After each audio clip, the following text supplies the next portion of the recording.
Hey everyone, welcome back to The Tent, your place for politics, policy, and progress. I'm Daniella Gibbs-Leger. And I'm Colin Seaberger. Daniella, how are you holding up this week? Besides being freezing cold. Besides being frigid and over this winter, I'm holding on, barely, but For I'm dear holding life. on. Exactly.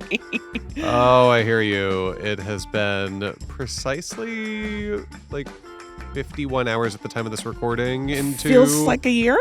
Trump 2.0. Yeah. And we can fast forward the next 4 years. That would be just fine. That would be super. Yeah. I am looking at a lot of reality television and some cooking shows, and that is how I'm trying to stay grounded. Yes, I myself have gone down a true crime show rabbit hole, and I mean, the other day it was John Benet Ramsey. Oh wow! And then Netflix. It was Lacey Peterson yesterday. I was just yes, gotta find something. Yes, to exactly. Distract myself. The older people will remember the commercial "Calgon, Take Me Away." There's a lot of that. Correct. Yes. Well, while we've got to keep some hope alive, however we can, we also need to address the current political moment. And I heard you had a great, really timely conversation this week. I really did. I talked to Ruth Ben-Ghiat, a historian and expert on fascism and authoritarianism. We chatted about President Trump's first few days in office, the classic strongman tactics he's already using to consolidate power, and what we can do to fight back against the authoritarian creep that we are no doubt experiencing and will experience in the next 4 years. It is the conversation of the moment, to be sure. Absolutely. But before we get to it, we've got to get to some news, of which I think there's been a little this week. Yes, there has been. So first, I want to address the fact that inauguration fell on Martin Luther King Jr. Day this year. Trump, of course, felt so bold as to claim in his address that he would, quote, make MLK's dream come true. Pause. But let's be clear. Dr. King's legacy was about lifting people out of poverty, expanding rights and freedoms, and making American democracy a more inclusive project. In other words, the complete opposite of Trump's agenda. Mere days, hours into his administration, Trump has already begun enriching billionaire insiders at the expense of the middle class, ripping away our freedoms, and making Americans less safe. Those were his first actions in office, and they speak volumes about who Trump is fighting for. Yep. The billionaire donors and the wealthy that he will be beholden to while he's back in office. We have to look no further than how he's already walking back campaign promises to make it easier for folks to get by. That's right. He recently admitted that he actually can't lower grocery prices or get gas prices under $2 a gallon. I did see that. Mm-hmm. Instead, the tariff plans that he's threatening to impose on February 1st, they will make our costs even worse. And in one of his first executive orders, he blocked a program that would allow Medicare beneficiaries to pay no more than $2 a month for certain generic prescription drugs. He's also halted leasing for wind turbines in federal waters and on federal lands, even though wind projects have a number of proven economic benefits like job creation, higher local tax revenue, and lower electricity rates. Oh, like a lower utility bill? Sounds pretty good to me right Exactly. now. Yeah. Sign me up. This policy isn't about shoring up our energy system or bringing down prices. It's about pushing the country back towards a reliance on expensive, harmful, dirty energy and the massive corporations that produce it while making you, the American people, foot the bill. Yeah, I mean, you gotta just look at this also in the context in which we live, in that this is all happening, as our former vice president would say, this is all happening at the same time the West Coast is still on fire. Right. I mean, Trump's radical anti-clean energy policies, that are only going to exacerbate climate change are coming at exactly the wrong time, right? He's pulling us out of the Paris Climate Agreement. He is abdicating America's global leadership in fighting climate change. It was Paris, I got to say, that actually got China to the negotiating table, getting them to cut emissions. Mm-hmm. That's actually helping, actually address the climate crisis. And we also got to point out that it was the day after Trump was sworn in, he had congressional leaders to the White House, the new Republican majority leader in the Senate and the Speaker of the House, Mike Johnson, He brought them into the Oval Office and he told them that they should use natural disaster relief for victims of the California wildfires, that they should hold that hostage as a negotiating tactic in upcoming legislative negotiations. Unbelievable. It's crazy. From pulling us out of these climate accords to withdrawing us from the World Health Organization, the organization dedicated, of course, to protecting public health and making us more safe. Trump is making us less safe day by day. And it's literally been just a few. I know. He also revoked President Biden's order allowing transgender Americans to serve in the military, which, among other things, profoundly dishonors the legacy of trans veterans who bravely served our country. But it also makes us less safe. We don't have enough people who are signing up to volunteer to serve. And yet he wants to push out people who've dedicated, their lives, in many cases, to protecting us, protecting our freedoms. It's just disgusting. It truly is outrageous. And, speaking of making Americans less safe, we got to talk about another thing that Trump did on Monday. He pardoned the over 1,500 insurrectionists, many of them criminals, who tried to stop the peaceful transfer of power during the 2020 election. My dear, I can't. I mean, honestly, cannot. over 60% of these cases involved felony acts of violence against the police. Insurrectionists like Proud Boy leader Enrique Tarrio, Oath Keeper founder Stuart Rhodes, and David Dempsey, someone who stomped on police officers' heads, shouldn't be given a free pass for their serious crimes. But that's exactly what Donald Trump has done.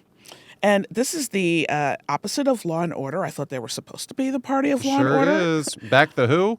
Exactly, not the blue. Right. It is one more example of Trump giving the powerful and well-connected special treatment over the rest of us. And let's not forget, the majority of Americans oppose these types of pardons, especially the insurrectionists who engaged in violence, and for those who were convicted and jailed because of their actions, rightly so. Now, Republicans, including now Secretary of State Marco Rubio, they tripped over themselves before Trump took office, trying to suggest that he wouldn't issue blanket pardons for the most violent criminals. J.D. Vance even said on a campaign trail that if you committed violence on January 6th, you shouldn't be pardoned. Well, how are they going to respond now?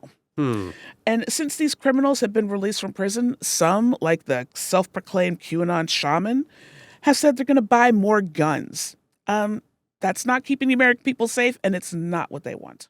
No, it's not. And, I think we got to point out that it's clear Trump is determined to give more rights and freedoms to convicted felons who beat up police officers with deadly weapons than to anyone else, including people who have been in this country and contributed to their communities for decades.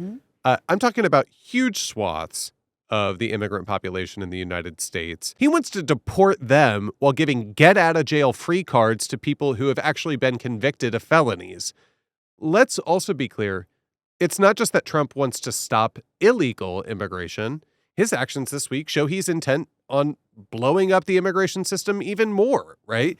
Including by turning off the CBP One app, allowing people to make appointments with CBP to have their cases adjudicated. He's also signed an executive order allowing immigration raids to go into schools and go into churches, right? Places of worship.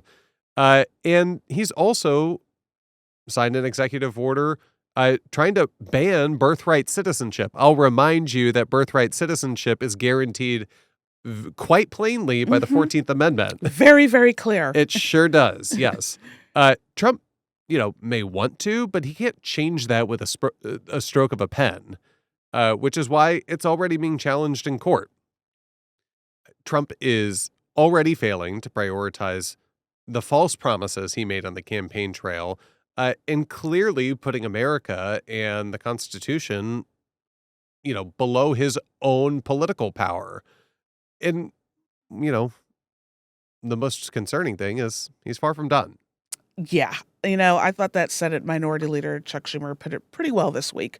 During his inaugural address, Trump tried to suggest that we're entering a, quote, golden age of America. which Chuck Schumer called out for its blatant hypocrisy. Senator Schumer said, nothing President Trump did on day one lowered grocery prices. Nothing helped Americans achieve their dream of owning a home. Nothing will help working families earn more and save more. And you know what? This is exactly the type of focus that we need to see from Democrats. They can't get distracted by Trump's constant barrage of chaotic actions and or chasing, talks of invading Greenland or Panama down a rabbit hole. They need to focus on key priorities to push back against his agenda effectively. That's exactly right. And unfortunately, that's all the time we have for today. But if there's anything you'd like us to cover on the pod, hit us up on Twitter, Instagram, Threads, or Blue Sky at the Tent Pod. That's at the Tent Pod. And stick around for my interview with Ruth Ben-Ghiat in just a beat. Ruth Ben-Ghiat is a professor of history and Italian studies at New York University and one of the foremost experts on fascism, authoritarianism, and propaganda. She is the author or editor of 7 books, including Strongman, Mussolini to the Present. She was interviewed twice by the House Select January 6th Committee and wrote a report for the committee on Donald Trump's incitement of violence as an authoritarian strategy. Ruth, I want to thank you so much for joining us on The Tent. It's a pleasure to be here. So you are our first guest of the second Trump administration. I know a lot of people have probably told you that they wish they didn't have to speak with you, the expert on authoritarianism and fascism, about this political moment, yet here we are. We know Trump plans to make heavy use of executive orders both to implement policy and to give himself more control over executive agencies and other parts of government. Can you tell our listeners and talk to us about how we've seen him hit the ground running already and what we might see over the rest of his first 100 days in terms of rolling back Democratic guardrails and consolidating power? So, what he's already done is designed to be a show of force, because authoritarian-minded leaders, it's all about expanding the purview and the power of the executive branch and what we call hollowing out institutions, where public institutions and civil servants, judiciary, even the institution of the media, they become kind of hollowed out in the sense that they are staffed with loyalists, and there are various ways that for the media you have cronies, buy papers. Modi does it, Orban did it, and so you have this perception of a total political will united behind the leader. And Trump has been very smart at domesticating the GOP, so there are no dissenting voices virtually, no matter what he does. So he's coming into power, if you look comparatively, and this is very dispiriting, he's coming into power now with an amount of control and political will behind him. If you think of Zuckerberg and Bezos and the state of the party and Project 2025, which has almost been like a shadow government while he was out of power, he has more political will and more power, also due to having been granted immunity by the Supreme Court, than many autocrats do when they first start out. Because we forget that Orban has been in power, almost 14 years, as long as Hitler. Putin's been in power as long as Mussolini. It takes a long time for these people to amass the amount of executive force necessary to domesticate the state institutions. And Trump has hit the ground running because of how adroitly he maneuvered while he was out of power. Well, that's terrifying. I'm particularly interested in your take on his demonization of certain minority and underrepresented groups like immigrants and the transgender community. What is behind that, and has history shown that this is an effective tool to divide people? In terms of transgender community, the through line, if you look at the groups who become targets of authoritarians, whether left or right wing, you have a high recurrence of certain groups, and LGBTQ people are among them.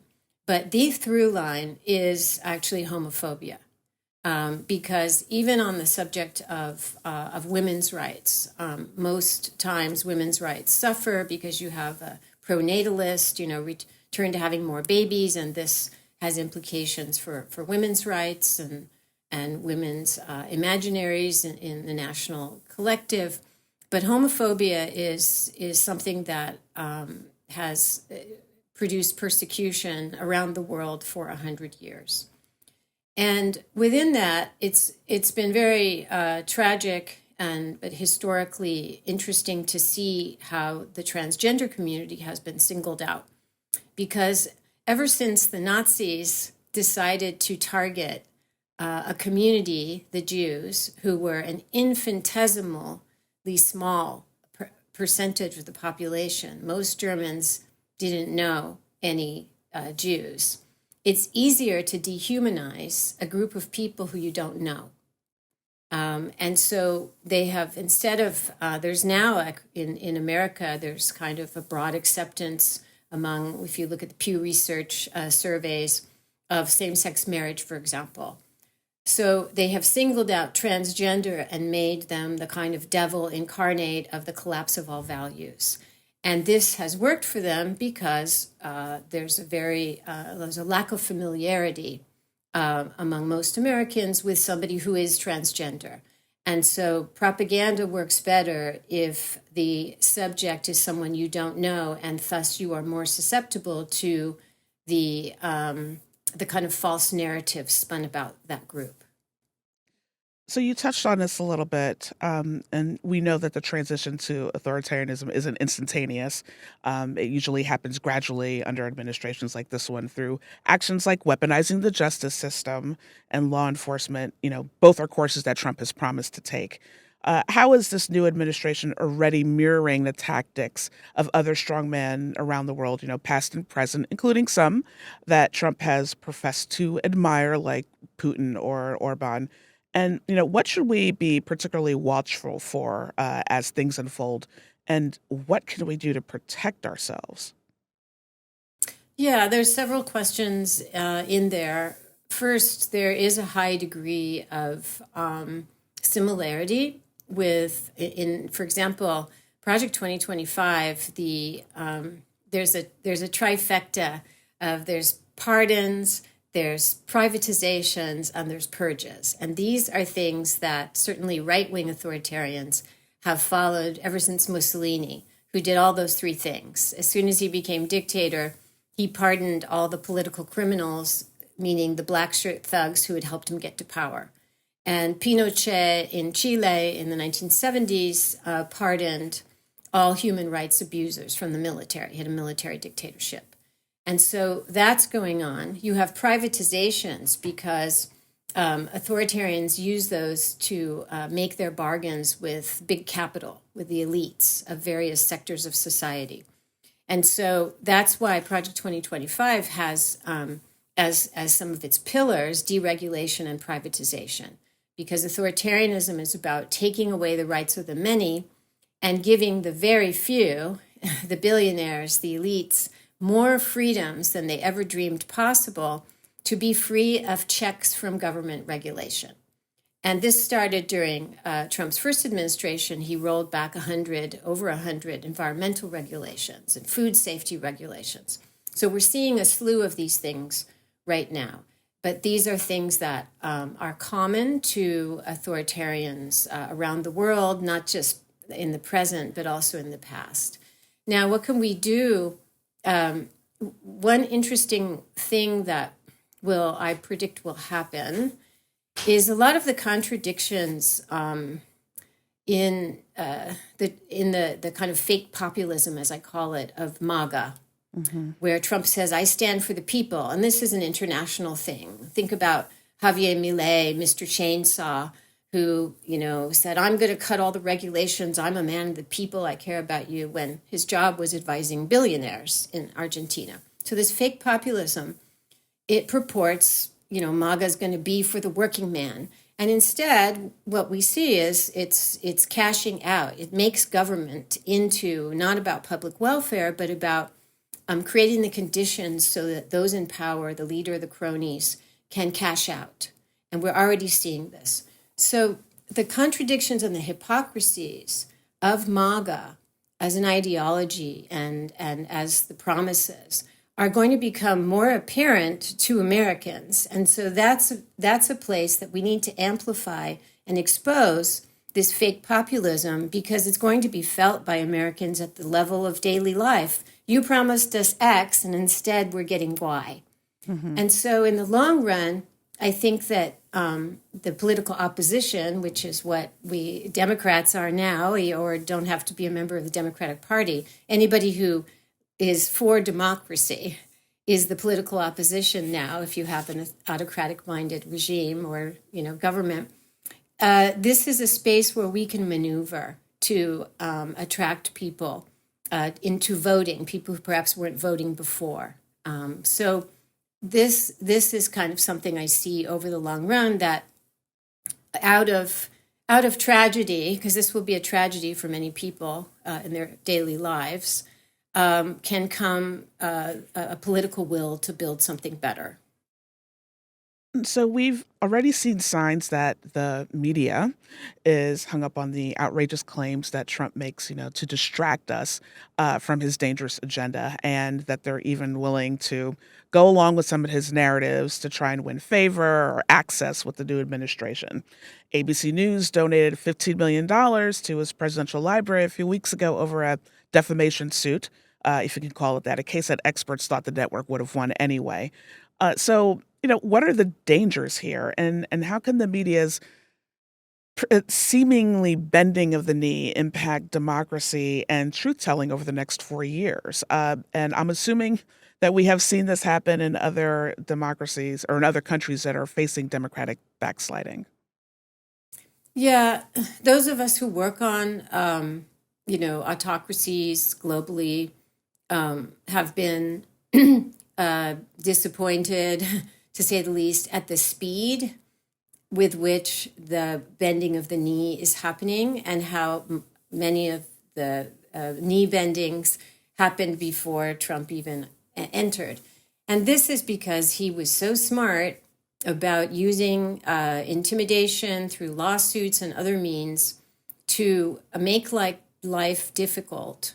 And in there, it's the promise and the threat of real intimidation once he goes back to office, for social media platforms, for media outlets. And so they responded in the ways that you've described. Avoidance of conflict is a classic thing that corporations can pursue, risk averse. How do you deal with the risk? For example, Mark Zuckerberg did the two things that he believes will keep Trump off his neck. Mm-hmm. One is to donate money, and the other is to stop fact checking. Yeah. And that's another form of deregulation. You're not going to be upholding standards of truth. You're going to be letting all the lies circulate. And that the reason Trump and MAGA have concentrated so heavily on intimidating the media, like suing CNN for almost $500 million in 2022, is because who would Trump be without his lies? In particular, the big lie that he won the 2020 election, because that lie made January 6th justified in the minds of his supporters. Mm-hmm. So as autocrats consolidate power, they actually become more dependent on their lies.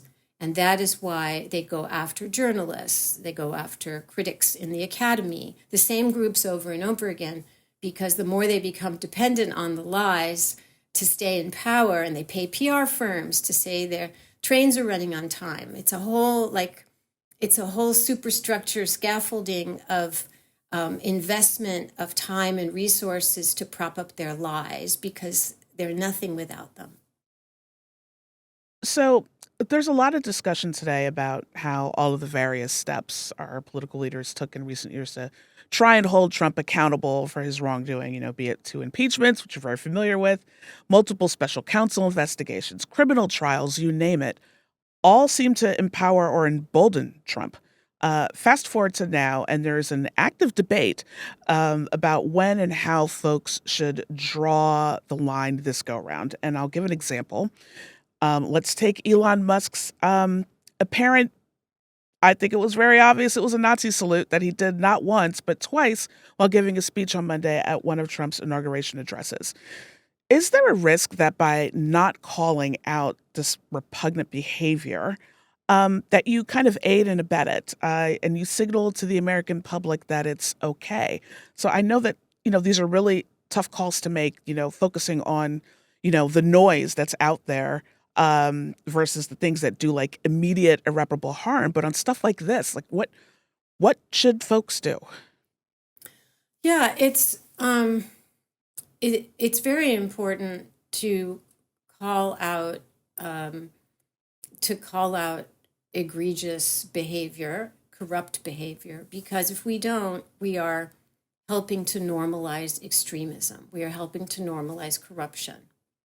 Now, it's true that autocrats and individuals like Musk are really expert at at creating noise as a distraction.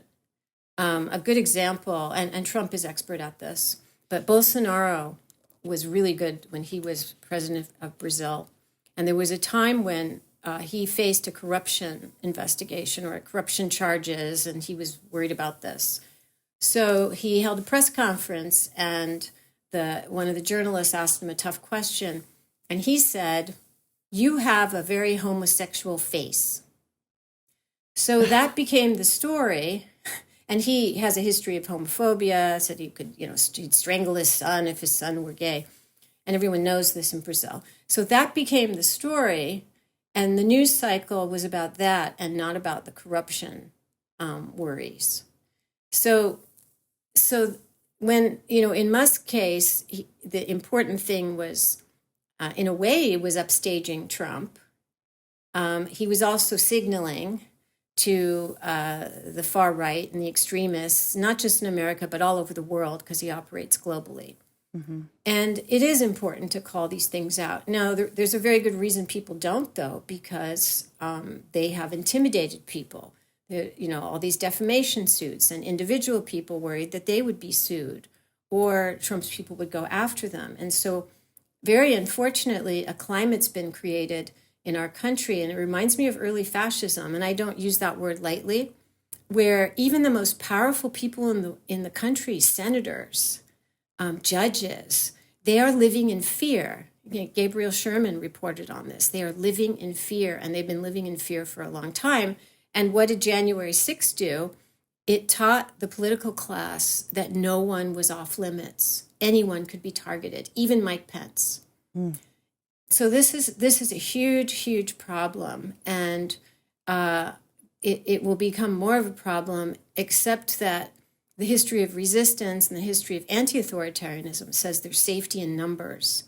If one person only stands and calls things out, that person's easily targeted. If many call it out and the media makes this a counter-narrative, calling it out, makes it a focus, then it can have some traction. So you wrote a piece in The Atlantic a few years back about how people in Chile were able to win their democracy back after the Pinochet regime in the 70s. Can you tell our listeners more about that victory and how it could possibly be modeled here? What lessons can we learn from other countries about effectively counteracting the authoritarian creep that we're seeing right now under Trump? Yeah, that's a very moving example because this was in the early 80s. And you were full in the middle of a terrible military dictatorship that used torture on thousands of people. Very, very frightening. And yet, the neoliberal policies created an economic crisis, which manifested by the early 80s. And so you started to see mass protests. And one of the reasons they were successful was that they involved a lot of the pillars of society. They involved labor. They involved, some of the opposition media. The Catholic Church actually helped the resistance. And they involved individual people, including middle-class people who'd been impoverished by these neoliberal measures. And so you started to have these mass demonstrations. And what we know from the history of mass demonstrations, they matter if they have an electoral outcome. And so in the case of Chile, there was a plebiscite that Pinochet, the dictator, had agreed to. And so there was a goal. And so these mass demonstrations, they also had optimistic slogans. And part of this was repeated in Poland in 2023. You had, the biggest turnouts of mass protests since 1989. You had optimism. In Poland, they had a heart and the March of the Million Hearts. In Chile, it was the March for Joy. And I feel very moved when I think about that. That's why I wrote that piece. Who would have a March for Joy in the middle of an awful, repressive military dictatorship? You have to be a certain kind of bravery to come out in a military dictatorship and march for joy. But that's what they did. And that's how they forced Pinochet out of office. And in Poland, where this is a population that, suffered under Nazi occupation, and then they had a decades-long communist dictatorship. They know the stakes of liberty. And they did everything right. They had a cross-party coalition. They had optimistic slogans, the March of the Million Hearts. They had the recall to the history of resistance, so Lech Walesa of Solidarność came. And they successfully drove out their far-right government. So we can learn from the organizing, from the messaging, and the connection of protests to electoral tactics. We can learn from those things as we go forward in this new period of our history. Well, that is a very encouraging, almost optimistic note to end this very sobering but insightful conversation on. So, Ruth, I want to thank you for all of the work that you do, and thank you for joining us on The Tent. Thank you for the conversation. That's going to do it for us, folks. As always, please go back and listen to previous episodes. Before we go, Colin, it's football. We got to talk about playoffs. We're in the thick of it, Daniela. We certainly Conference are. championships coming up this weekend. I know. So let me just state for the record that I was wrong, and the Washington Commanders beat the Detroit Lions, whom I thought the Detroit Lions were the team to beat. I did not think that anyone was going to beat them, potentially including the Chiefs or the Bills. So I now think that the Commanders are going to beat Philadelphia. Oh, I think so too. I mean, Yeah. Philadelphia is banged up, Totally. bruised. Yes. I also think that Philly may not have won if not for the weather this past I weekend. totally agree. I think that the cold, the snow, the ice, whatever it was doing up there, Yeah. the Rams are like from LA. They're not used to that kind of weather. So They are not. No. So I think that definitely helped them. But I think the Commanders are going to go to their first Super Bowl in 30 years? Something 25 like, years? Yeah, 25 years. Or Yeah. 30 years. Oh, gosh, it's going to be insufferable to be in this city. I mean, it already is insufferable because Trump's here, but now it's going to be even worse. But AFC, who's going to win? Bills, Chiefs. It's going to be a great game, I think. I mean, it's hard to bet against the Chiefs, but I mean, I think Josh Allen is the most talented quarterback in the league right now. He just looks Good. so good. It does. Um, And they already beat them this year. they did. They Even did. their only loss. That is true. It's just, I mean, how do you bet against the Chiefs in They always the find a way conference to championship? win. They always win, right? I know. And I mean, it would be so wild if it ends up being the Bills and the Commanders, right? Yes. I mean, two kind of complete underdog teams, right? But the Bills have never won, Nope.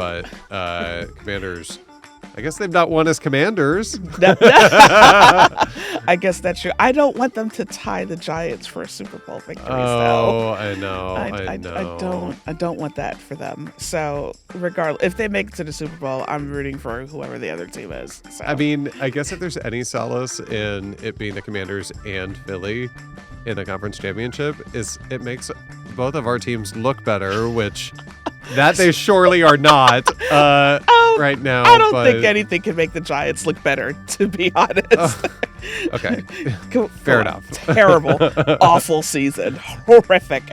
Just Control-Alt-Delete it from the record books, Exactly. folks. Just erase it. We're going to start over.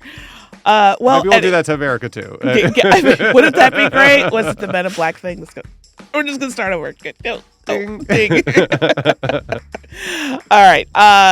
That's it. Watch some football. It's freezing. There's like a blizzard in New Orleans right now.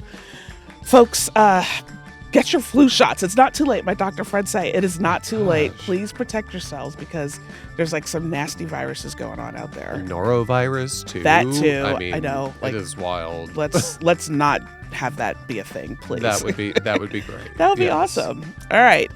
You take care of yourselves, and we'll talk to you next week. The Tent is a podcast from the Center for American Progress Action Fund. It's hosted by me, Daniella Gibbs-Leger, and co-hosted by Colin Sieberger. Aaron Phillips is our lead producer. Kelly McCoy is our supervising producer. Mishka Espy is our booking producer. Muggs Leone is our digital producer. Hi Fan, Matthew Gossage, Olivia Mowry, and Tony Pandolfo are our video team. Views expressed by guests of the Tent are their own, and interviews are not endorsements of a guest's perspectives. You can find us on YouTube, Apple, Spotify, Google Play, or wherever you get your podcasts.